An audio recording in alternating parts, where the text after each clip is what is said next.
PI Varna has received an information around 11:30 that there was a case of student death which was reported from Pilani. Now the case is of a PhD scholar who was staying outside the campus in a PG.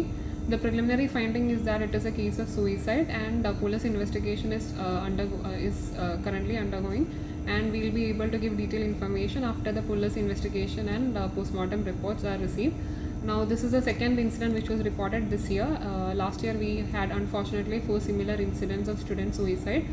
Now district level committee, the police team, the state level committee and national level committees have visited the Pilani campus because of the frequent cases of student death which was reported there. Now in all the committees during the investigation, the main finding is that there is a case of suicide contagion or cluster effect which is happening. Now by suicide contagion, what is meant is that basically when there are repeated incidents of student suicide, the at-risk people or vulnerable people tend to imitate and they commit suicide when there is an emotional stressful situation.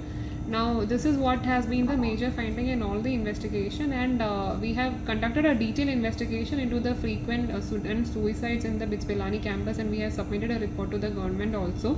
दुसरे वटेन मैना कुट्टरे आनीक एका 17 वर्साच्या विद्यार्थ्यान जीव दिल्ल्याची घडणूक उक्तडा राहिल्या. दोगूय जाण मानसीक तणावा खाला आशिल्ले खंय. Bureau report prudent.